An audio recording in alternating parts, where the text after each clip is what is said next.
사사라는 말은 재판관이라는 뜻입니다. 그래서 영어 성경을 보면 judge라고 되어 있고 독일어 성경은 리히터라고 이렇게 되어 있는데, 사사는 왕과 같은 어떤 절대 권력은 아니었습니다. 그렇지만 일정 기간 동안 하나님께서 주신 권위로 이스라엘을 다스리면서 재판을 하는 역할을 했습니다.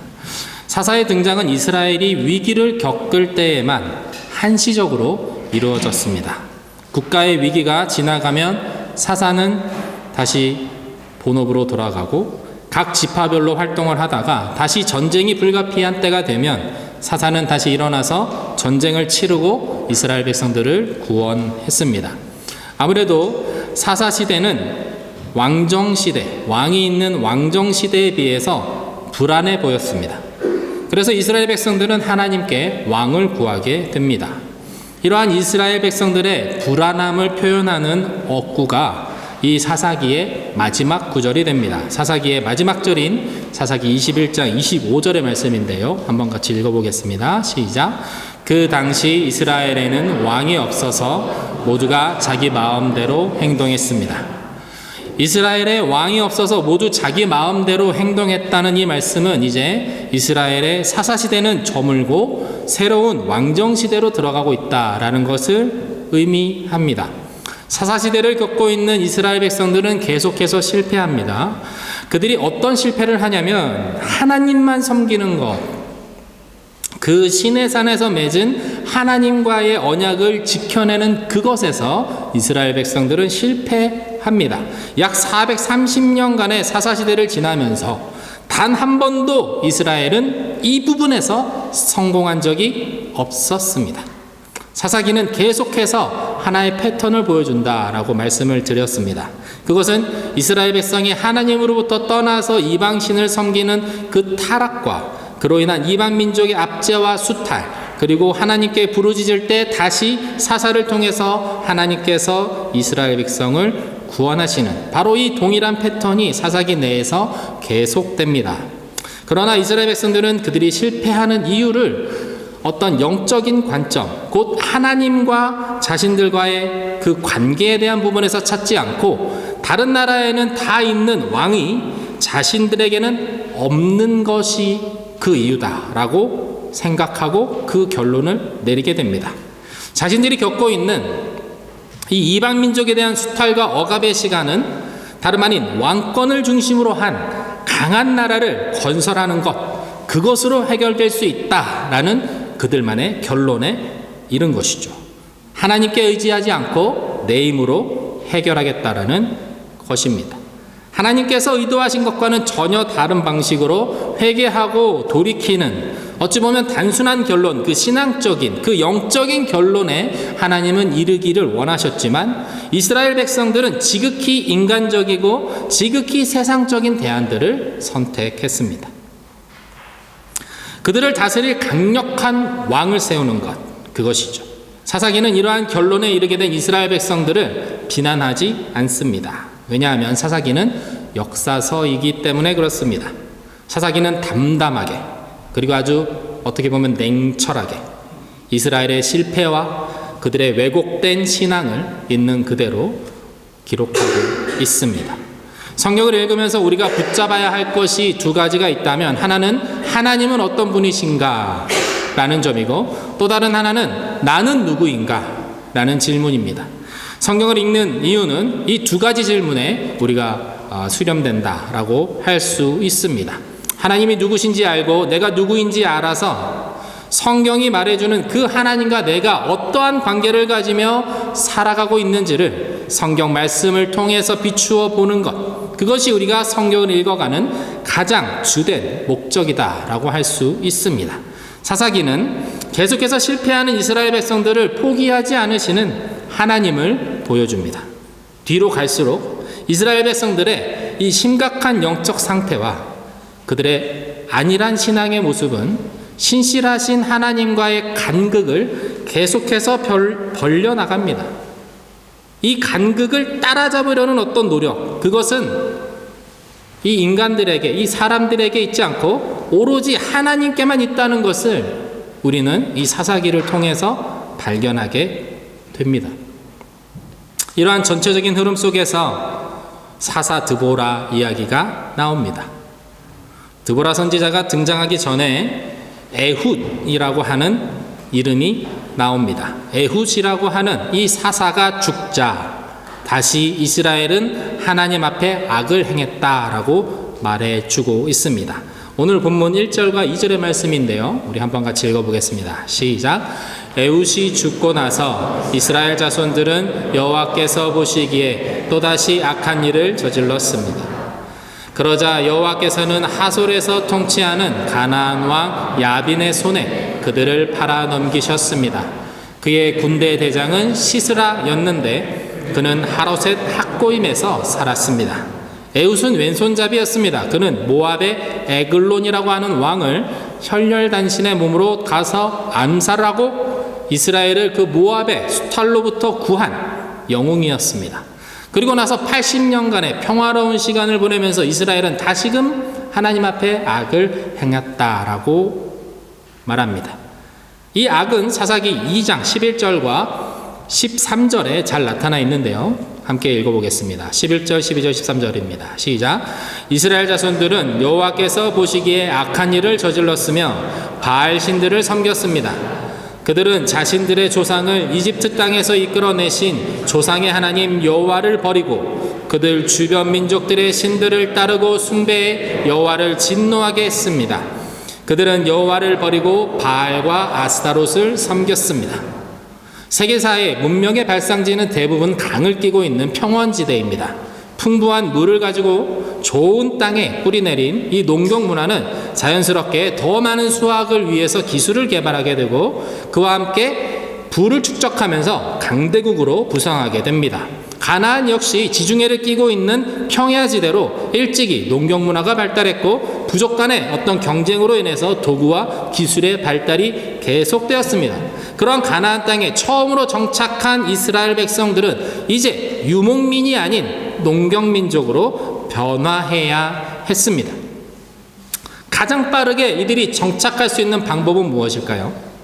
그 땅에 대해서 이미 잘 알고 있고 그 땅에서 살고 있었던 이 가나안 민족들에게 그들이 어떻게 살아왔는지, 어떤 방식으로 농업을 해왔는지, 농사를 해왔는지 그 기술을 전수받는 것이었습니다. 농사의 풍요를 기원하는 데 있어서 그 가나안 사람들은 바알과 아스다롯이라고 하는 그 신들을 섬기면서 살아가고 있었습니다. 이 전수받는 과정에서 가나안 민족들의 영향을 일방적으로 받으면서 너무 쉽게 이스라엘 백성들의 신앙은 무너져 버리고 말았던 것입니다. 이스라엘 백성들은 자신들이 하나님으로부터 받은 언약 그리고 율법 그것과는 상관없는 삶을 살아가기 시작했습니다. 이것을 사사기는 타락이다라고 말하고 있는 것입니다. 우리가 주의해서 봐야 할 부분이 있다면 그것이 무엇이냐면 이 바알과 아스타롯이라는 것이 가나안에서 먹고 사는 것과 직접적으로 연결되어 있는 신이었다라는 점입니다. 바알과 아스타롯을 섬기는 가나안 사람들을 완전히 내쫓으라라는 그 명령을 어기고 그들에게 농사짓는 법, 그 땅에서 살아가는 법, 그것을 배우는 과정에서 이스라엘은 풍요의 신인 바알을 쫓기로 했다라는 것입니다. 바알이라는 신이 가나안 민족을 보호해 주더라. 그 신이 가나안에 살고 있는 사람들을 풍요롭게 해줬다. 바알이라는 신이 가나안의 민족들을 보호해주고 풍요롭게 해준다고 하니 그곳에서 새로운 삶을 시작한 이스라엘 백성들도 가나안의 백성들이 누리는 풍요를 자신들도 갖고 싶다라고 생각하게 된 것입니다. 이스라엘 백성들은 어렵게 살고 싶지 않았을 것입니다. 이제 막 광야 생활을 끝내고 정착을 했으니 이제 조금은 편하게 가고자 생각했을 것입니다. 처음부터 이스라엘만의 방식으로 그 땅에서 자리를 잡고 호기롭게 시작한 것이 아니라 이방신을 섬기는 가나안 민족들이 해왔던 방식을 그대로 답습하면서 그거를 받아들였던 것, 바로 이 부분이 그들이 한 결정적인 실수였습니다. 이것을 사사기는 덫이라고, 옆구리의 가시라고 그렇게 표현하고 있습니다. 이스라엘 백성들의 실수는 계속해서 반복됩니다. 왜입니까? 그 덫을 벗어날 수 있는 다른 길이 보이지 않았기 때문입니다. 먹고 사는 일과 연결되어 있다라고 믿었기 때문입니다. 결국 나중에 하나님의 성막을 섬기는 레위인들이 점차 이스라엘 공동체 안에서 그 자취를 감추는 그 지경에까지 이르게 됩니다. 제사도 율법도 다 없어지게 되고 이스라엘의 정체성이라는 것, 내가 누군가라는 그 정체성마저도 심각하게 훼손되면서 이방신을 섬기는 가나안 사람들과 구분되지 않는 삶을 살아가는 이스라엘 지파들의 모습으로 이 사사기는 끝이 나게 됩니다. 이 흐름, 이 거대한 흐름 속에서 오늘 본문은 이스라엘이 다시 하나님 앞에 악을 행함으로 하나님께서 가나안 왕 야빈이라는 사람을 들어서 이스라엘 백성을 쳤다라고 말하고 있습니다. 본문 3절에 이 야빈 왕이 누군가라는 것에 대한 정보가 조금 등장합니다. 본문 3절인데요. 한번 같이 읽어보겠습니다. 시작. 야빈은 쇠로 만든 전차 900대를 소유하고 있었습니다. 심하게 억압했기 때문에 이스라엘 자손들이 여호와께 부르짖었습니다. 그 당시 대부분의 무기와 도구들은 청동이라는 것으로 만들어졌습니다. 브론즈로 만들어진 거죠. 그런데 이 야빈은 쇠로 만든 전차를 900대나 가지고 있었습니다. 엄청난 격차입니다. 철로 만든 칼과 청동으로 만든 칼이 부딪히면 청동은 남아나지도 않습니다. 그냥 사라지는 거죠. 그나마 청동으로 만든 칼, 그런 무기조차 제대로 갖추지 못한 이스라엘 군대에게 철병고 900대가 쫙 나열해 있는 모습, 그것은 엄청난 충격 그 자체였습니다. 지금으로 말하자면 우리는 권총 몇 자루 가지고 있는데 상대는 탱크가 900대 있는 것입니다. 누가 봐도 견줄 수 없는 그런 상황입니다. 힘의 격차가 이렇다 보니 이스라엘 백성들은 20년이라는 기간 동안 잔인하게 이 야빈 왕에 의해서 짓밟히게 되는 것입니다. 20년 동안 계속해서 당하다 보니까 살기가 죽기보다 어려워지는 지경에 이르게 된 것입니다. 그래서 이스라엘은 하나님께 부르짖기 시작합니다. 하나님 살려주십시오. 바로 이러한 때에 등장한 사사가 드보라입니다. 4절과 5절의 말씀인데요. 한번 같이 읽어보겠습니다. 시작. 라피돗의 아내인 예언자 사사로서 이스라엘을 통치했습니다. 그녀는 에브라임 산간지대의 라마와 베델 사이 드보라의 종려나무 아래에 앉아있곤 했는데 이스라엘 자손들이 재판을 위해 그녀에게 찾아왔습니다. 쉽지 않은 시대입니다. 피와 칼이 난무하는 시대입니다. 그때 하나님께서 세우신 리더가 여성입니다. 당신은 남성 중심의 사회이고 전쟁을 치르던 시대입니다. 가장 원초적인 힘, 전쟁의 능력이 필요하고 또 그것이 존중받던 시대였습니다. 그런 때에 여선지자가 사사가 되었다는 것은 하나의 역설적인 의미를 가집니다. 남자들 중에 사사가 나올 수 없는 상황이었다라는 것이죠. 여성이 나서야만 하는 그러한 때, 한 여성이 보이지 않는 곳에서 잠잠히 아이들과 가정을 돌보는 일에 집중할 수 없었던 때였다는 뜻이기도 합니다. 일반적으로 여성이, 특히 대다수의 어머니들이 거리에 나와 시위를 한다거나 이런 모습을 보인다면 그것은 민심이 매우 흉흉하다라는 증거가 됩니다. 그만큼 먹고 사는 것이 어렵고 힘들어서 소망이 없는 사회라는 반증 중에 하나가 어머니들이 길거리에 나와서 시위를 하는 것입니다. 드보라는 라피돗의 아내였다. 라피돗이라고 하는 사람의 아내였다라고 사사기는 설명합니다. 그리고 곧 일어나는 전투에서는 이 시스라라고 하는 야빈 왕의 군대 장관을 이 야엘이라고 하는 한 여인이 죽이게 됩니다. 이 야엘이라고 하는 사람도 헤벨이라고 하는 남편이 있었던 여인이라고 성경은 설명을 합니다. 누구누구의 아내, 누구누구의 어머니라고 소개되는 이 여인들의 그때 당시 사회적 위치를 알 수 있는 부분입니다. 과연 힘을 쓰고 전투를 해야 하는 이러한 극단적인 상황에서 남성들은 다 어디를 가고 여성들이 나서서 나라를 구하고 그 손에 피를 묻히며 이 모든 일들을 해내고 있는 것이죠. 도대체 소망은 어디 있는가? 이게 무슨 일인가라는 질문을 하지 않을 수 없는 상황이라는 것입니다. 드보라의 시대는 그만큼 이스라엘에게는 힘겨운 시대였다라는 뜻입니다. 그러나 다른 한편으로는 이러한 극심한 위기의 시대에 하나님의 선택이 여성이라는 것이 우리가 보기에는 파격적이라고 보일 수도 있겠지만 하나님께서는 오히려 의도적으로 드보라를 선택하셨다라는 것을 알 수가 있습니다. 전쟁의 시대, 남성이 지배하는 시대에 한 여성이 민족을 다스리는 사사가 되었고 아무개의 아내라고 소개되는 여인이 적장을 살해하는 정공을 세우는 이야기를 있는 그대로 보여주는 이 사사기를 통해서 우리는 하나님이 어떠한 분이신지를 알 수가 있기 때문입니다. 당시로서는 받아들이기 힘든 이 파격적인 격차를 통해서 하나님께서 친히 일하시고 계심을 이스라엘 백성들에게 그리고 사사기를 읽는 오늘 우리들에게 하나님께서는 보여주고자 하시는 것입니다. 하나님께서 랍비돗의 아내인 드보라에게 임하셔서 이스라엘의 네 번째 사사로 그녀를 세우셨습니다. 이스라엘을 고통으로부터 위기로부터 구하라 라고 말씀하셨습니다. 가장 작은 자, 힘없는 자, 어떻게 보면 전쟁과는 전혀 어울리지 않을 것 같은 한 여인을 선택하셔서 하나님의 구원이 이루어지는 것을 보여주고 계시는 것입니다. 드보라뿐만이 아닙니다. 사사기에 등장하는 사사들을 잘 살펴보면 모두 완벽하지 않습니다.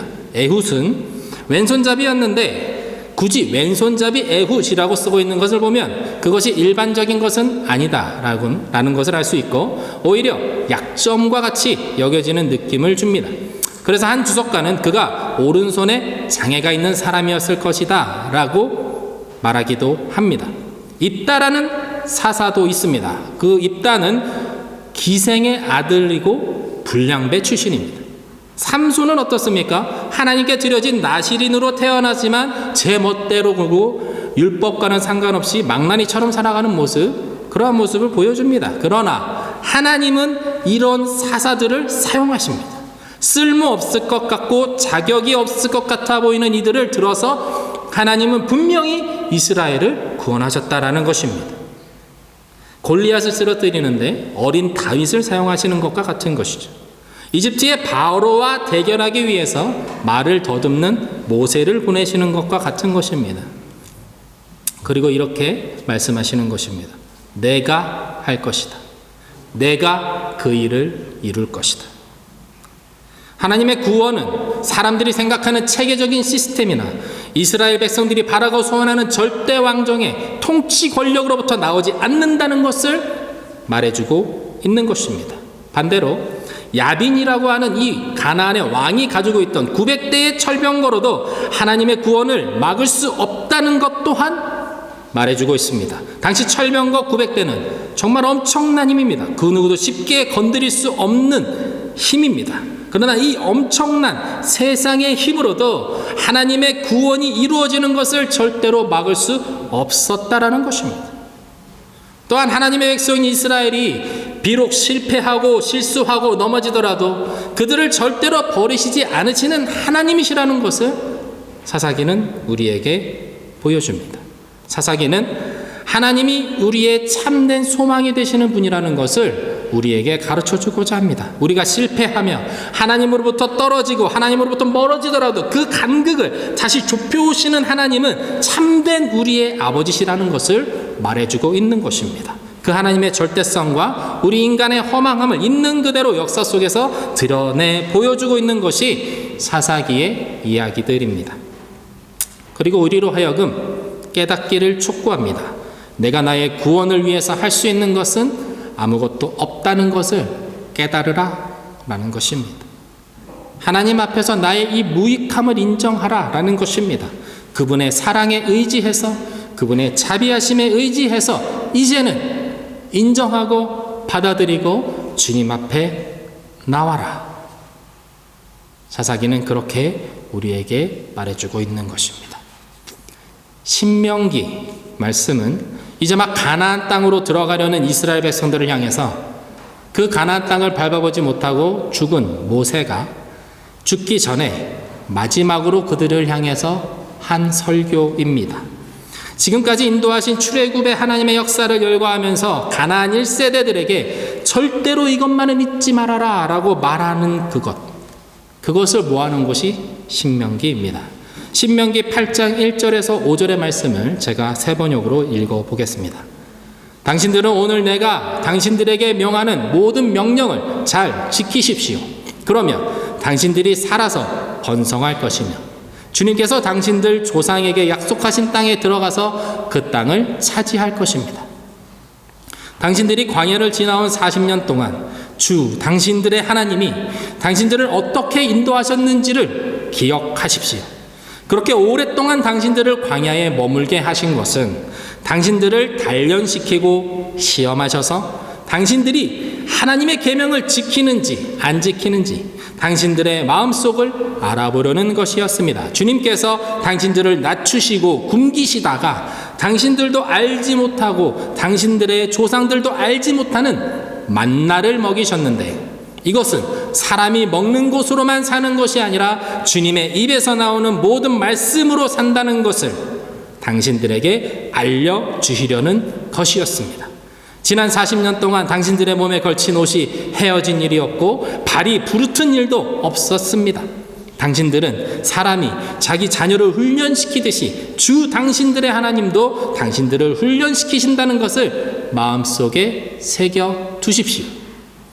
하나님의 계명을 지키시는지 안 지키는지 그것을 보시기 위해서 하나님께서는 이스라엘 백성들을 낮추시고 또 굶기기도 하셨다라고 말하고 있습니다.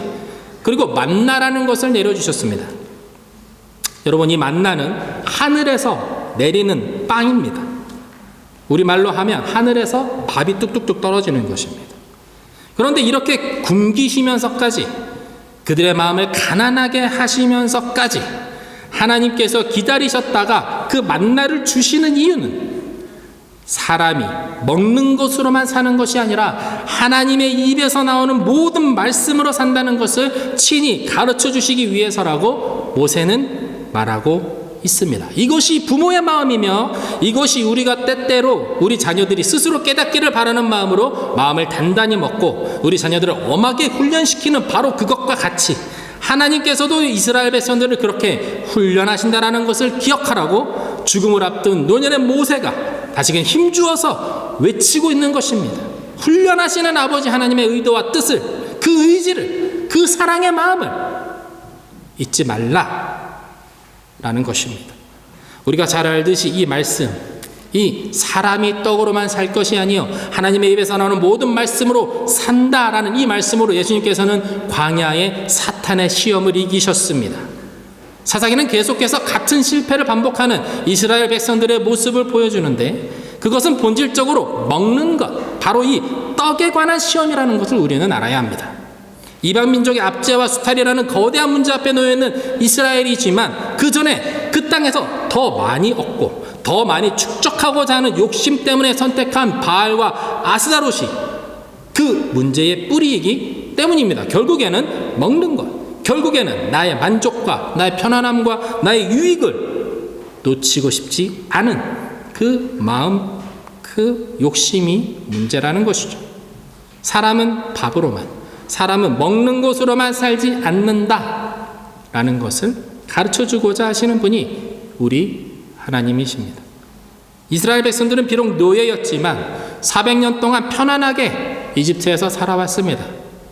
그런 그들을 끄집어내셔서 하나님께서 광야로 보내셨습니다. 하나님께서 친히 그들을 이끌어내셨습니다. 사람이 떡으로만 사는 것이 아니라는 것을, 여호와 하나님의 입에서 나오는 말씀으로 산다는 것을 온 세상 가운데 보여주시기 위해서 하나님은 그들을 샘플로 선택하셨습니다. 그리고 그들의 발이 광야에서 부르트지 않게 하셨습니다. 그들의 의복이 헤어지지 않게 하셨습니다. 만나를 내려주셨습니다. 불기둥과 구름기둥으로 그들 가운데 친히 임하셨습니다. 그들과 함께 하셨습니다. 세상의 것으로 세상을 살아가는 것이 아니라 여호와의 말씀으로, 여호와의 입에서 나오는 모든 말씀으로 세상을 살아가는 법을 보여주시려고 하늘에서 떨어지는 양식을 주신 것입니다. 사랑하는 미넨 복음교회 성도 여러분, 하나님은 우리를 지금도 이끌고 계십니다. 그곳이 광야일 수도 있습니다. 우리는 그 자리에서 떡이 아닌 하나님의 말씀을 먹고 살아가는 것이 가능하다라는 것을 경험해야 합니다. 세상적인 방식으로 일어나는 구원이 아니라 시스템의 변화로 나에게 주어지는 구원이 아니라 그것과는 상관없이 일어나는 구원, 하나님의 카이로스의 때에 하나님의 방식으로 우리에게 일어나는 그 구원의 역사를 맛봄으로 우리는 더 많은 하나님의 역사를 기대할 수 있어야 합니다. 지금이 바로 그것을 위해서 기도하고 기대해야 하는 그 때입니다. 함께 기도하겠습니다.